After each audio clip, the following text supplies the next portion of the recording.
Olá, meus amigos, muito boa noite. É com imenso prazer que eu venho fazer mais um estudo das parábolas terapêuticas.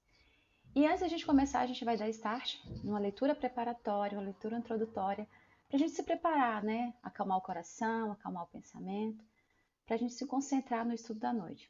E essa mensagem, ela está contida no livro Vinha de Luz, e é a oitava mensagem e o título dela é Marcas. Desde agora, ninguém me moleste, porque trago no corpo as marcas do Senhor Jesus. Paulo, Gálatas 6:17. Todas as realizações humanas possuem marca própria. Casas, livros, artigos, medicamentos, tudo exibe um sinal de identificação aos olhos atentos.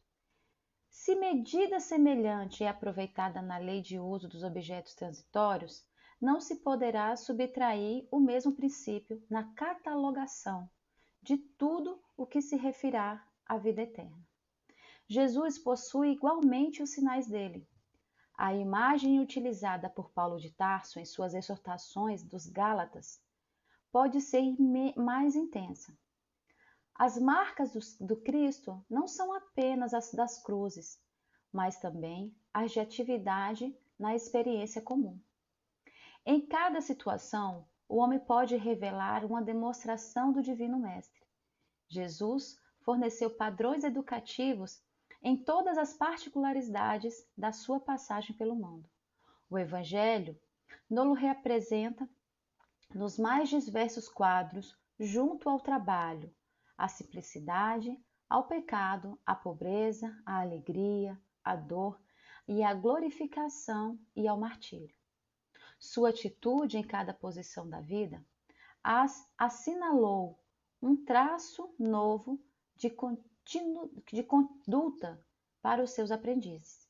Todos os dias, portanto, os discípulos podem encontrar recursos de salientar suas ações mais comuns com os registros de Jesus.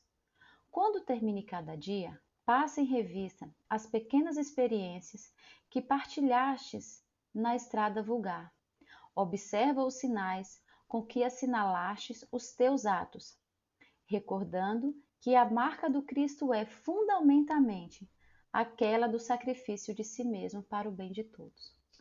Então, meus amigos, agora vamos fechar os nossos olhos, acalmar o coração, acalmar o pensamento, nos elevar, mentalizar a imagem do Mestre, a sua falange benfeitora, rogar humildemente o seu entendimento, a sua paz interior, para que o estudo de hoje seja alcançado em sua essência, seja alcançado no seu ensinamento, que tenhamos a humildade de entender as entrelinhas, por mais essa mensagem tão perfeita que foi deixada por Jesus. Então, meus amigos, com esse pedido, vamos nos acalmando, elevando, pedindo ao Senhor, humildemente, para que a noite seja feita de bons ensinamentos. Muito obrigada, Jesus, pela sua oportunidade, por essa oportunidade. Que assim seja. Então, amigos, que nem eu disse, nós vamos hoje dar sequência, né, a mais esse estudo. E hoje o tema é conciliação com o adversário. E esse tema ele é muito pertinente, né? Ele é muito necessário. Porque assim como vem todas as parábolas, elas meio que se completam entre si, porque o mestre, ele em sua perfeição, ele não deixou nenhuma ponta solta, ele deixou sempre tudo muito bem. A gente vai usar o termo amarrado, né? Deixou tudo muito bem amarrado. Então, vamos fazer o seguinte: a gente vai ler primeiro essa passagem que está na Bíblia, né? E aí a gente vai fazendo o desenrolar dela. Então vamos lá.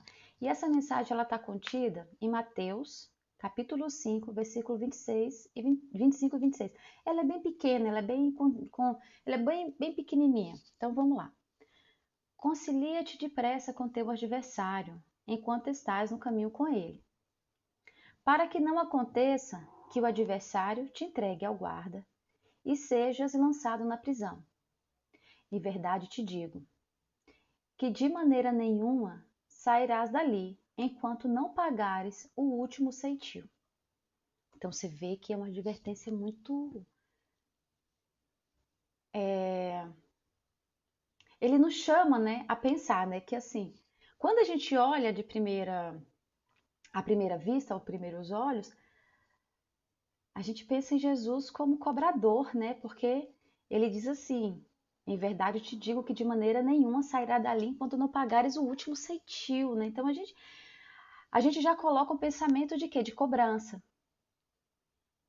Então, assim, vamos lá começar? Essa passagem ela não é considerada por muitos adeptos do cristianismo, né? Como do cristianismo, vou colocar como do Novo Testamento. Como uma parábola. Não é considerado como uma parábola. Então, assim, como a gente está fazendo todo esse estudo, todo esse estudo, a nossa base é o Alírio, né, em suas parábolas terapêuticas, e o Marílio ele coloca que isso é uma... A gente vai fazer uma interpretação psicológica consciencial. Então, assim, nós vamos fazer essa interpretação com a base de estudos que fizemos nas parábolas terapêuticas do Alírio. Então, essa análise vai ser feita nesse contexto todo. Então, essa passagem que Jesus passa como é um chamado, uma advertência. E essa passagem, como ele coloca dessa forma, uma passagem pequena, nós temos duas interpretações sobre ela. Nós podemos olhar para ela com dois aspectos. Nós podemos olhar ela de uma forma muito superficial. A gente pode olhar para essa da forma de que esse adversário que Jesus coloca, lembrando sempre que as parábolas de Jesus elas são atemporais, ela não tem tempo.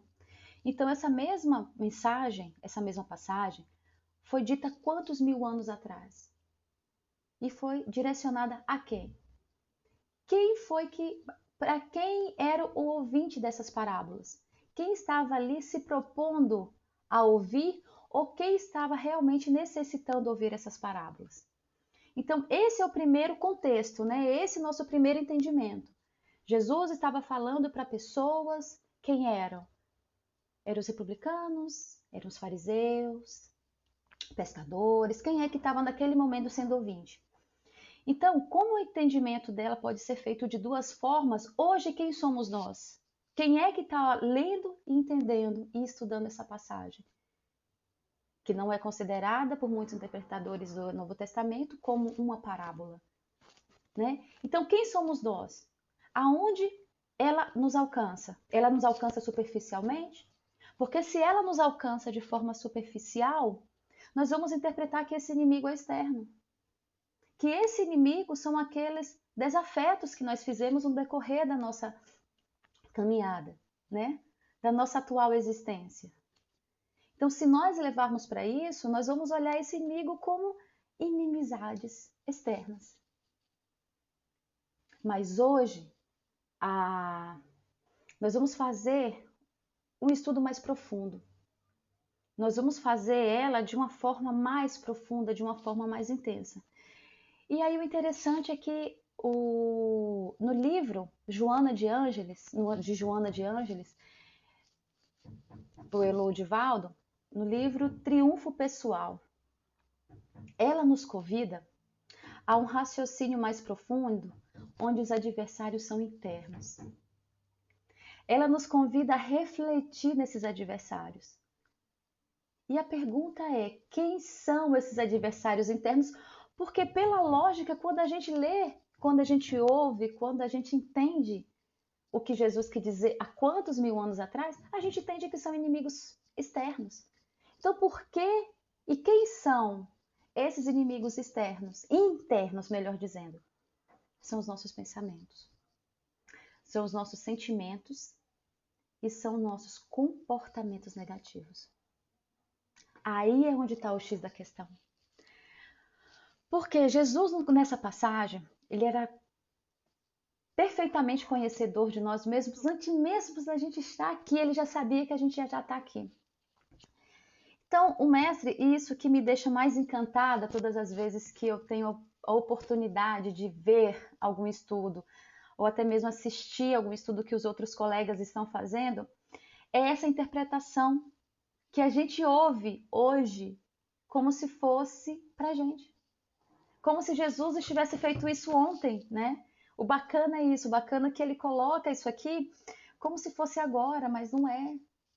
Quando, até isso é o Haroldo que nos convida, quando ele faz, né? A interpretação dele de alguma parábola de Jesus, né, que ele foi contada no Novo Testamento, ele nos convida a pensar dessa forma. E depois dessa visão das parábolas, eu comecei a olhar o mestre de outra forma. Porque antes a gente tinha eu particularmente, eu tinha um respeito muito grande para ele, sempre se chamava, eu idolatrava, sempre colocando ele muito distante de mim, só que hoje não. Hoje, quando eu ouço isso, eu ouço não como uma imposição, porque a gente tem muitas parábolas, tem muitas passagens de Jesus que a gente acha que ele era muito duro, que ele era muito mandão, né? Que ele era muito autoritário e não é assim. Ele é um amigo, mas ele é um amigo justo. E esse estudo, ele foi um estudo muito, muito gostoso de ser feito, foi um estudo muito, muito bom, porque com ele eu comecei a fazer uma reflexão mais íntima sobre o que é e quem é e como é que é querer estar perto desse amigo.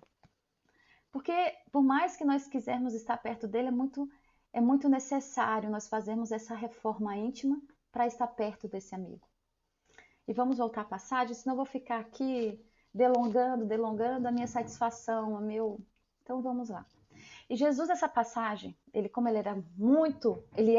é muito conhecedor da nossa intimidade, ele coloca assim: concilia-te depressa com teu adversário enquanto estás no caminho com ele, para que não aconteça que o adversário te entregue ao guarda e sejas lançado à prisão.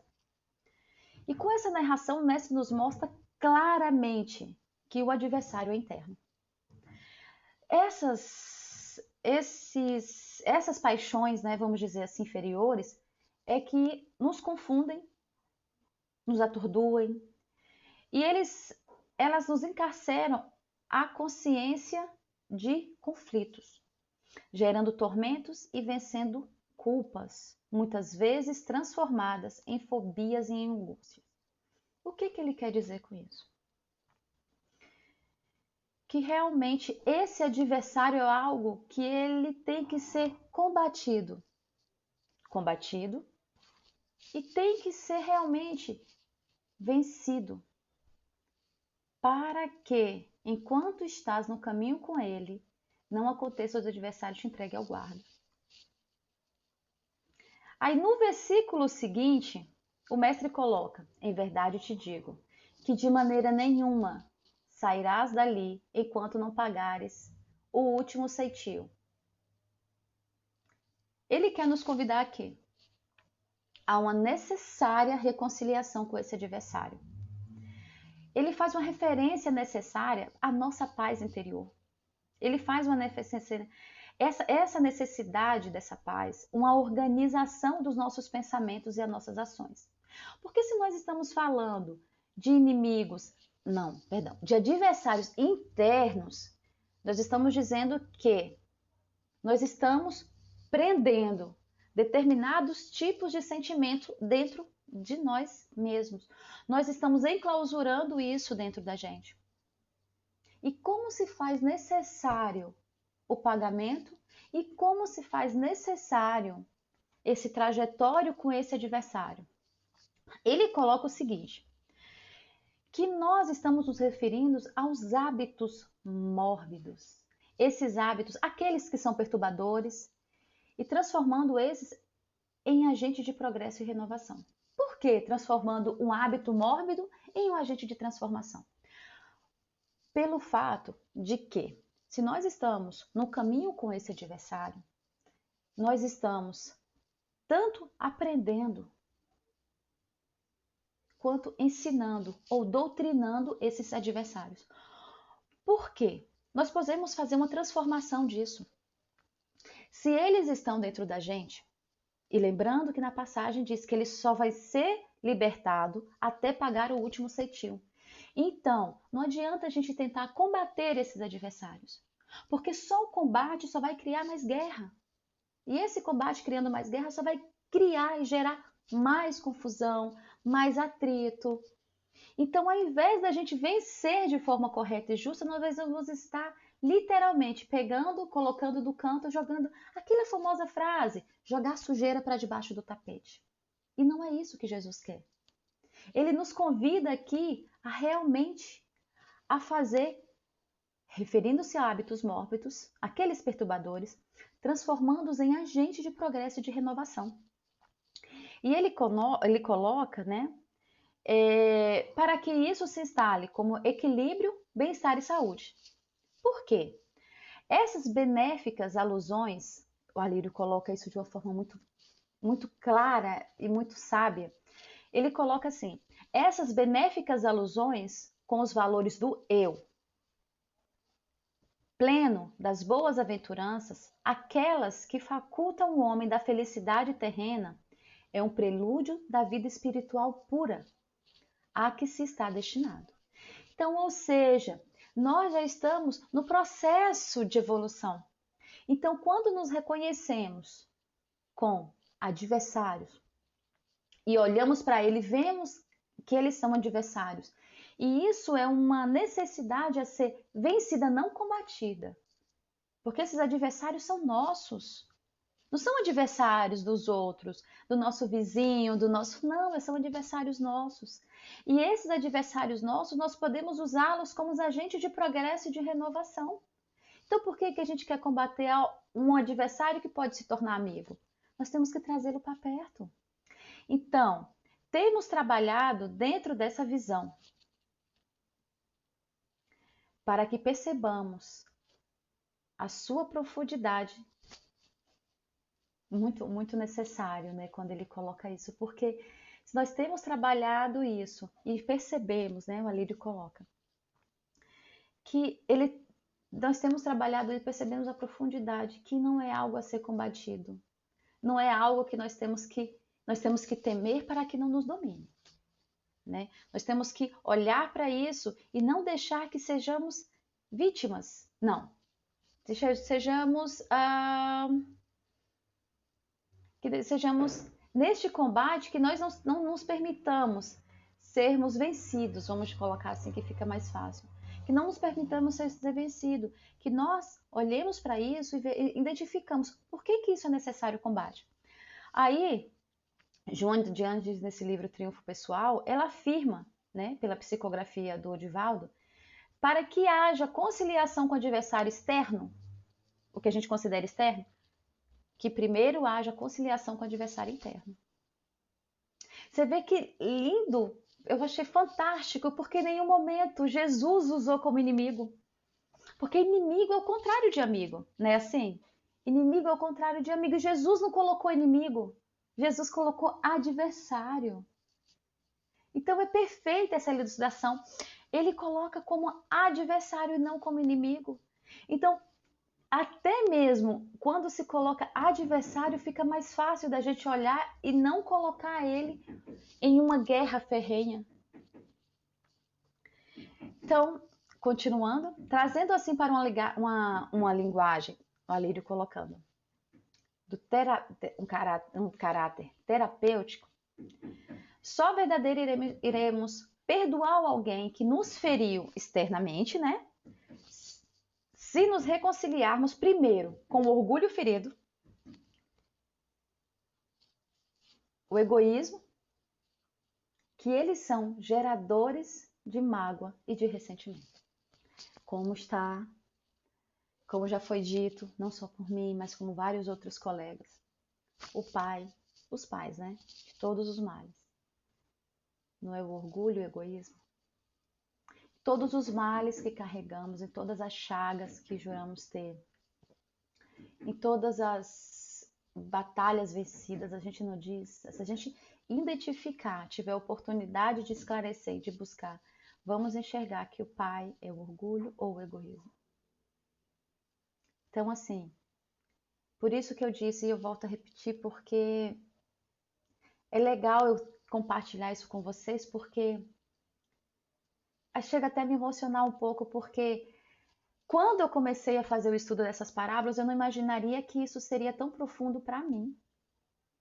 Eu não imaginaria que isso alcançaria a Wellington de uma forma assim tão íntima. Eu não imaginava, eu imaginava que seria algo que iria me mudar, mas eu não imaginaria que fosse tão íntimo, tão buscar coisas que eu nem sabia que habitavam dentro de mim.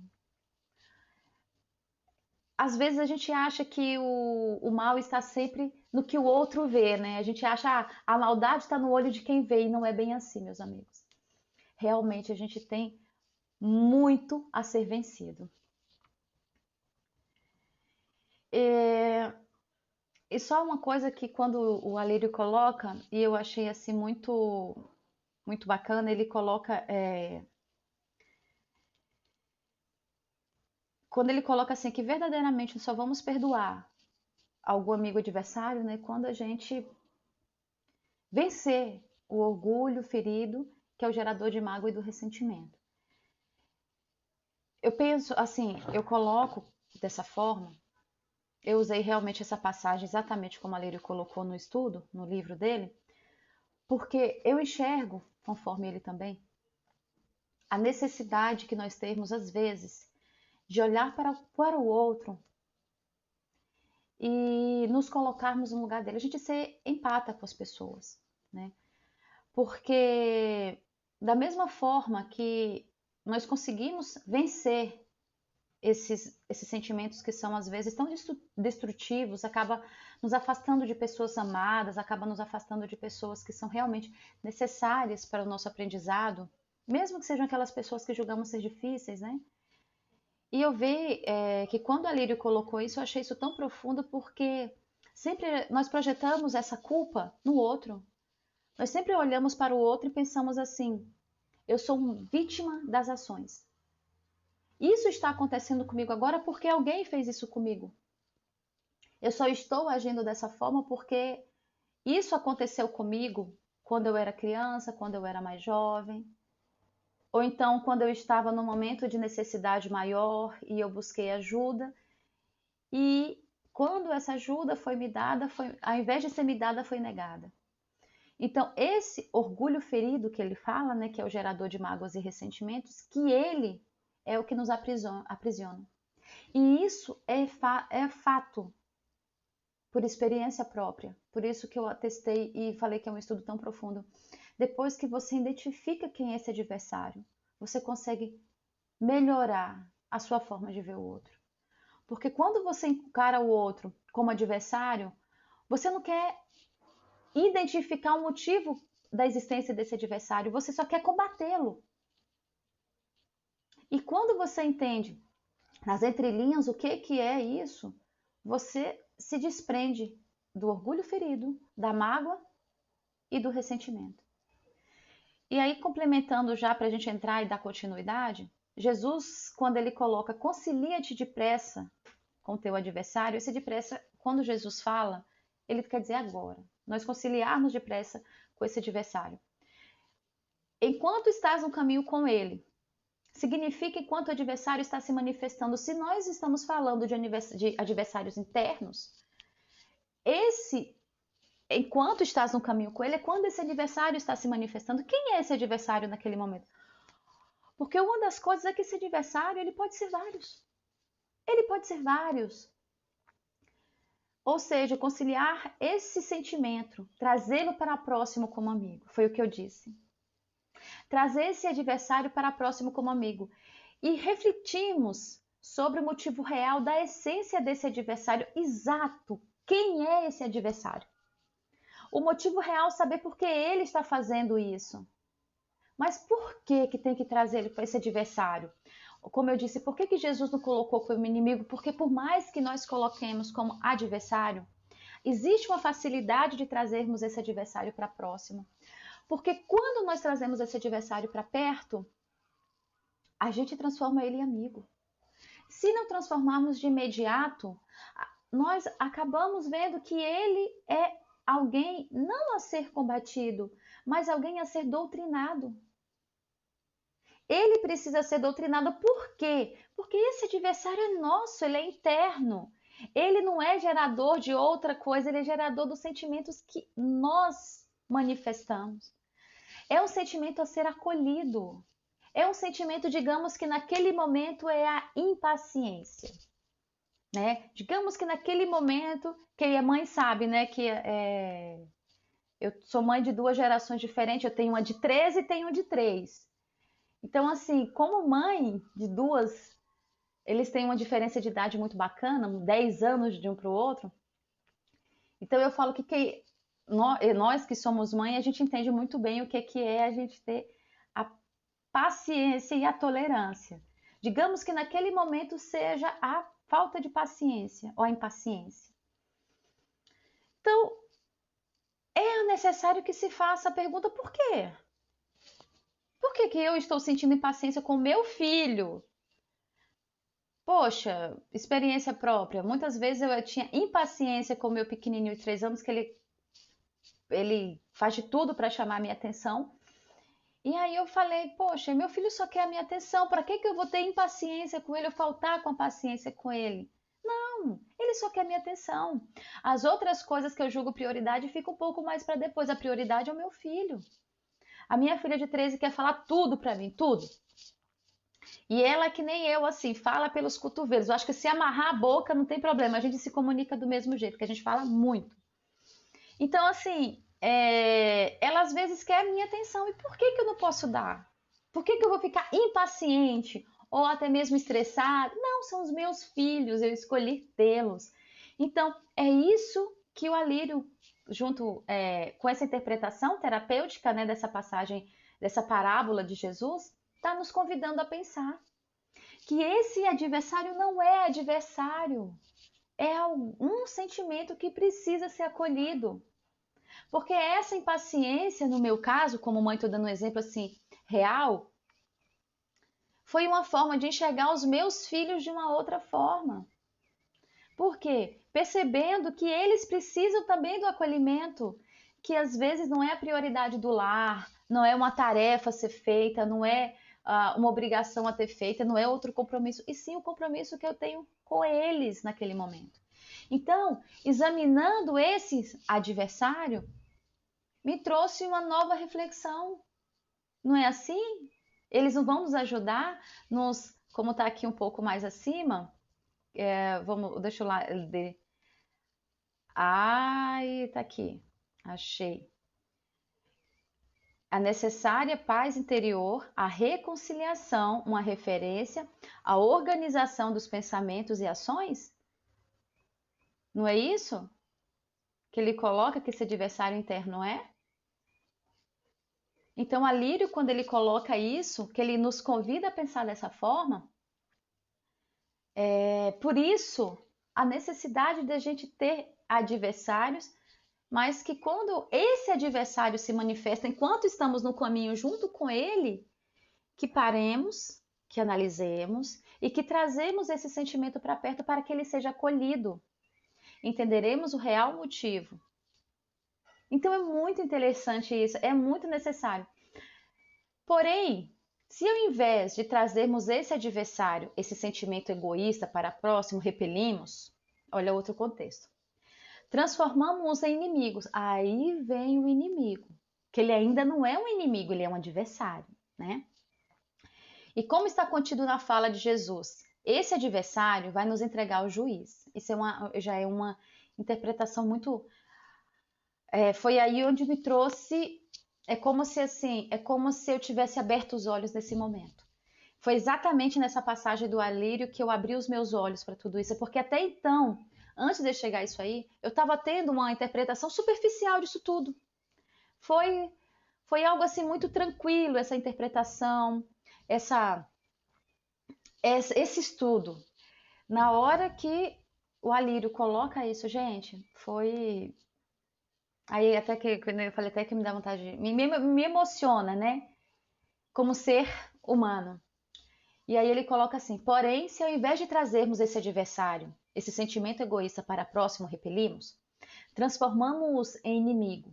E como está contido na fala de Jesus, esse adversário vai nos entregar ao juiz, o auto julgamento.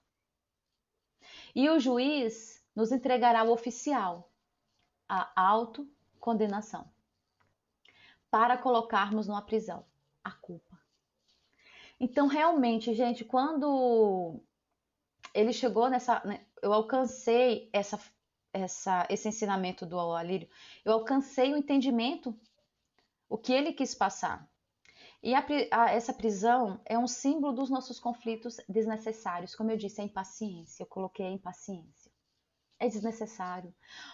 Porque podemos prever quando vamos ficar sem paciência, porque a gente já sabe, a gente já até programa onde a gente vai ficar sem paciência. Nós programamos isso. Se aquele menino fizer isso, a minha paciência vai embora. Se ele pegar aquilo ali e jogar no chão, acabou. O mundo acaba. Não é assim? Se o meu marido se atrasar meia hora, acabou o mundo. Quando ele chegar, eu quebro a porta. Se fulano não fazer exatamente do jeito que eu quero, ela vai ver. Então nós já programamos esse adversário. Nós já sabemos até quem ele é, dependendo da situação que o outro faz. Só que bacana é que esse adversário ele é interno. Nós não somos reflexo do sentimento do outro ou da ação do outro, nós somos responsáveis pelo que sentimos. Nós somos responsáveis pelo que está aqui dentro, porque sentimos, não pelo que o outro sente, não pelo que o outro faz, não pelo que o outro vai dizer ou vai fazer, ou não vai dizer ou não vai fazer. Nós somos inteiramente responsáveis pelo que sentimos. Por isso que essa exemplificação, essa interpretação mais profunda, ela é feita de forma interna. Porque é muito fácil a gente projetar a culpa no outro por tudo que acontece na gente. Ah, mas o meu dia não tá bom por quê? O meu dia não tá bom porque eu fui falar com a fulana e a fulana me tratou mal. Ah, meu dia não tá bom por quê? Meu dia não tá bom porque meus filhos bagunçaram a casa inteira, agora eu vou ter que arrumar. Quem é que vai ter que lidar com isso somos nós. Então, por que que julgamos esses fatos que muitas vezes lá no plano espiritual pedimos para passar por determinadas coisas, mas isso é tão, como coloca aqui o Alírio, desnecessários. São conflitos desnecessários. São conflitos que eles não precisariam nem existir. A culpa também e a desculpa também. Por quê? Quem se desculpa projeta a culpa em alguém. Vamos sendo induzidos a sermos juízes de nós mesmos. E esse juiz, como eu disse, e a gente vem afirmando durante o estudo, é interno. Autocondenamos, autopunimos, e daí onde mora o perigo de algum dos males. Por quê? A autopunição é um mecanismo de prisão sem grades. Vamos dar um exemplo assim. A pessoa que não se acha digna de felicidade. Ah, eu não sou digna de ser feliz. Ah, eu não. Nossa, já aconteceu tanta coisa na minha vida que eu não sou digna. É sim, nós todos somos, nós temos que ser felizes. Por que não? Então, pois, quando isso acontece, quando nos colocamos como culpados, né? Quando não abrimos mão da culpa, quando não abrimos mão, como não abrimos mão da culpa e quando não deixamos isso para trás, porque o passado eu vejo que ele é uma forma de aprendizado, de buscarmos ali alguma coisa e que aquilo ali não seja um momento de tortura interna, de uma condenação interna, de uma autopunição interna, mas sim de um passado a ser lembrado, mas como forma de experiência, um passado a ser visto, mas como forma de aprendizado. Então, isso, quando replicamos e replicamos, repetimos e repetimos, isso acaba nos acessando. e acessando de uma forma a ficar gravada no nosso perispírito. E muitas vezes a Lírio coloca que isso é causador de doença existencial. Aqueles que não se colocam como aprendizes da vida.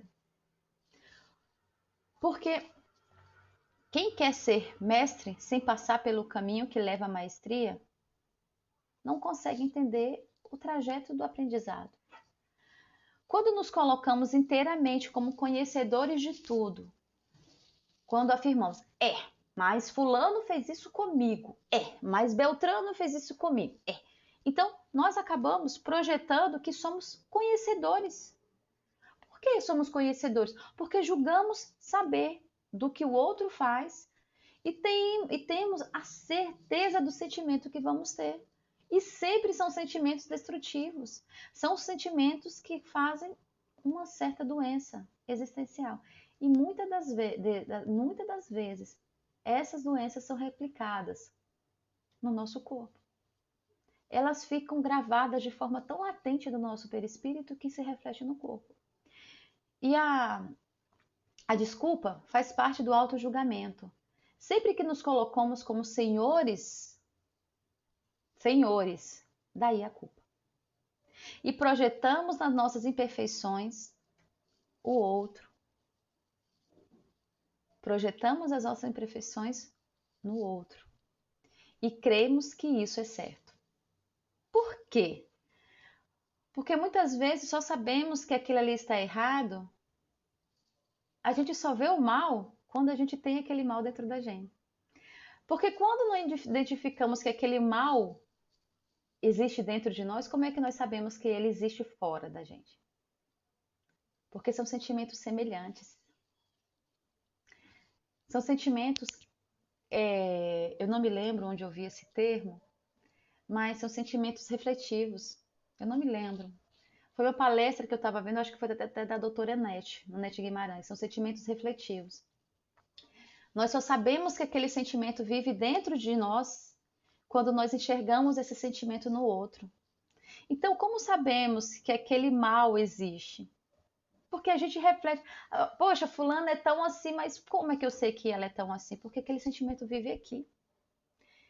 E acaba que tem uma frase que calhou muito bem, parece que veio assim, na hora que eu estava assistindo, na hora que eu estava lendo, veio a mesma frase, que era assim, a boca só fala do que o coração tá cheio. E aí é onde mora o X da questão. Vimos essa elucidação na parábola dos dois filhos. E eu tive que dar uma lida na parábola para poder identificar o que o Alírio queria nos convidar a essa reflexão dos dois filhos. E por coincidência dos dois filhos fui eu que fiz também. Aí foi que foi um momento de felicidade, de preocupação, porque eu entendi o que eu estava entendendo. Até meio complexo, parece trava-língua, né? Eu entendi que eu estava entendendo, que eu tinha entendido. Aí é onde eu fiz a questão. E assim, realmente é quando ele fala do filho mais velho, porque o filho mais velho, ele chega um momento e fala, pai, mas eu estava aqui com você o tempo inteiro. E você nunca me deu um bezerrinho para poder festejar com os meus amigos. Agora chega aquele carinha ali, ele só me pede a nossa parte da herança, te deixa aqui, não, mas se dá uma festa para ele. Então, assim, isso é o que ele tem dentro dele, porque se ele não fosse assim, ele não iria entender isso. Ele não iria conseguir alcançar essa essência, ele não iria fazer isso. Mas como ele tem esse sentimento dentro dele, ele conseguiu alcançar a maldade no olho. Ele tinha aquela coisa da maldade, né? Ele tinha esse sentimento reinando dentro dele. Então, muitos de nós passamos a vida assim, em conflitos desnecessários, muitas vezes com predomínio em uma das polaridades, né? Em dois pontos de vista. A gente oscila às vezes entre a culpa e a desculpa. A culpa é sua e eu não faço isso porque você não fez. Eu não vou te pedir desculpa, eu não vou melhorar, eu não vou ser mais paciente, eu não vou ser mais tolerante porque você não é comigo. Né? A culpa é você que fez isso comigo, que eu estava bem aqui e você veio e me tirou da minha serenidade, né? Não é assim que a gente fala? Ai, você me tirou da serenidade, por isso que eu me descontrolei. Quebrei tudo, xinguei todo mundo, falei um monte de coisa, mas eu só fiz isso porque você me... Se você não tivesse mexido comigo, isso não aconteceria. Não é assim? E a desculpa? Ah, mas por que você não... Ah, porque ele também não faz. Por que você não pede desculpa? Ah, porque ele não me pede desculpa. Ah, por que você não faz? Ah, porque ela não é assim que nós fazemos. Porém, cedo ou tarde vamos chegando à conclusão de que viver nesse conflito de culpa e desculpa, arrependimento e negação, vamos ficando cada vez mais nos encarcerando a uma prisão sem grade. Porque isso vira um ciclo. Isso vai se tornando um ciclo. E esse ciclo, ele é um ciclo vicioso. Porque você não quer sair dessa zona de conforto onde você culpa alguém e se desculpa por não ter feito. Então, quando chegamos no ápice dessa encruzilhada, com várias incógnitas, o melhor caminho a ser percorrido é voltarmos à casa paterna. E isso me trouxe também de novo lá, isso são palavras do Arílio, a parábola dos dois filhos. Porque depois que o filho caçula, ele se perde, ele perde tudo, quando ele se vê no ápice da vergonha humana, né? Que ele chega assim, quando ele chega literalmente ao fundo do poço, ele fala, mas meu pai, eu vou para casa do meu pai. E aqui o Alírio nos convida de novo a voltarmos para a casa paterna. Lá, ele chegou no momento de conclusão tão perfeito, né? Quando o filho caçula, ele se vê com a necessidade de voltar para a casa do pai, que ele fala assim, não, eu vou voltar para casa do meu pai porque os funcionários do meu pai comem melhor que eu, eles têm um lugar para dormir, eles têm um lugar para tudo.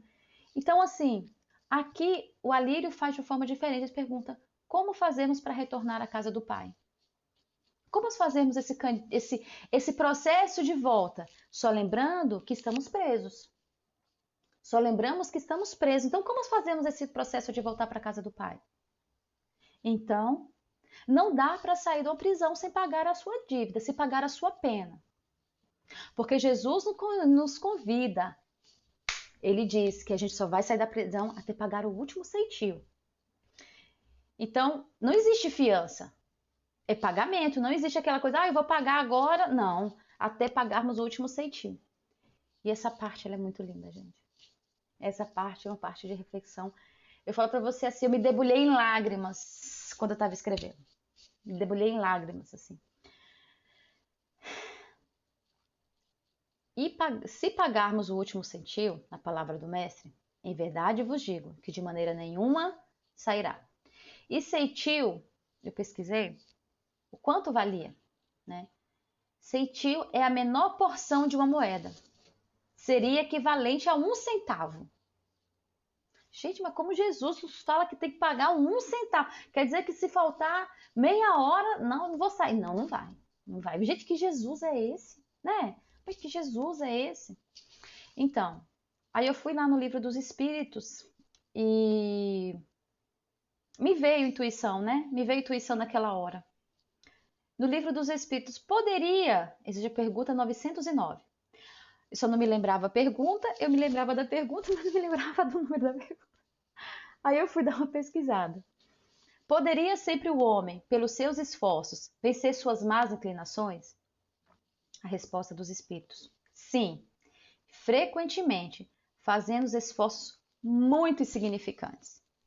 O que lhes falta é a vontade. Ah, com poucos dentre vós fazem o esforço. Então, o que o mestre fala? Então, gente, o último ceitil que o Jesus nos convida a fazermos é a quantidade de esforço que a gente vai poder ter que fazer para sair dessa prisão sem grades. Agora vem a sua significação, a nossa análise. Esse último ceitil significa fazer um pequeno esforço de exercício e mansidão. Então, como a gente vem falando ao longo desse estudo, estamos aqui refletindo de que sempre somos chamados. A gente já está caminhando para o final, né? Então, assim, como eu disse para vocês, isso foi transformador para mim. Então, esse Deus em que Jesus fala, que ele prega, quando ele veio para cá. Ele é um Deus de amor, ele é um Deus de justiça. E um Deus de justiça, ele permite que passemos por determinadas coisas, mas em forma de prova, em forma de aprendizado. E esse Deus, ele não bane a gente de lugar nenhum. Ele não bane os seus filhos do reino dos céus. Não, pelo contrário. Ele só nos pede que sejamos de forma mais conscientes, para que quando cheguemos a desfrutar do reino dos céus, nós tenhamos o desapego a esses sentimentos, essas paixões inferiores, como fala o Chico. Que tenhamos a necessidade de nos desprendermos dessas paixões, que nos prende à materialidade. Porque quando estamos presos nessa materialidade, esse sentimento acaba nos dominando. E aí, eu fui olhar também no Evangelho segundo o Espiritismo, e tem o Kardec, ele fala a reconciliação. Existe a passagem na reconciliação, se eu não me engano, no item 5. É isso mesmo, o item 5, está anotado. Reconcilia-se com o adversário, reconciliar-se com o adversário. Aí o Kardec fala que não é somente para apaziguar as discórdias, mas sim que a gente não projete isso para vidas futuras. Porque aí está como nós temos esses adversários internos e muitas vezes pela culpa ou pela desculpa nós projetamos isso como adversários externos. Aí se desencadeia muitos processos de obsessão. Então, às vezes, nós podemos repelir isso, trazendo esse adversário para próximo, examinando ele no trajeto desse caminho e fazendo com que esse adversário se torne um amigo de aprendizado. Porque, meus amigos, quando chegar-se ao ponto do conhecimento desses sentimentos, a gente vai poder ver que Deus, em sua misericórdia divina, ele vem nos convidando de todas as formas à reforma íntima. Reforma essa necessária, reforma essa mais que necessária, porque eu até coloquei aqui são as palavras do Alírio, somente após essa conciliação e tornando aliados os adversários, é que iremos começar a superação dos conflitos desnecessários. Pois não basta a conciliação com sentimentos geradores de culpa e desculpa. É preciso assumir a responsabilidade pelos erros, aprender com eles e repará-los para não se tornar prisão. Para que não voltemos, e é fundamental que aprendamos a usar o poder transformador do amor. O amor é esse poder que temos em nossos corações. Fomos criados com esse poder e ainda está latente. Então, assim, como sempre vamos ter a misericórdia de Deus, o amor de Deus e também a justiça dele em nossas vidas, que tenhamos primeiramente a necessidade ao valor de 1 centavo, a última porção de uma moeda. 1 centavo, vamos trazer para a nossa realidade financeira do país. 1 centavo de humildade e mansidão é equivalente a 1 centavo.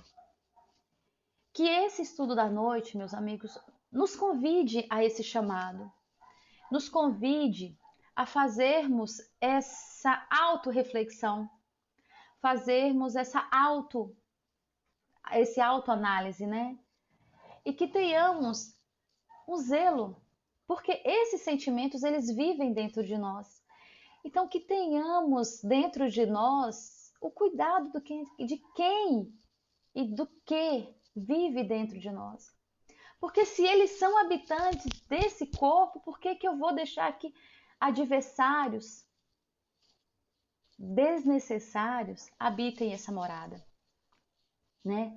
Então, que examinemos esses adversários, que tenhamos esse carinho com ele e que acolhamos também, porque esse acolhimento, essa proximidade vai fazer com que examinemos e conheçamos um pouco melhor e nos conheçamos também um pouco melhor. Meus amigos, como das outras vezes também, eu fico imensamente grata pela oportunidade que foi me dada. Eu agradeço imensamente porque essa oportunidade é uma oportunidade de aprendizado pessoal. Então, assim, eu desejo para vocês um ótimo final de semana. Que a semana seja completamente abençoada. E que esse estudo que foi tão edificante para mim, foi tão necessário para mim, seja também para você. E para encerrarmos o trabalho da noite, eu vou fazer uma prece.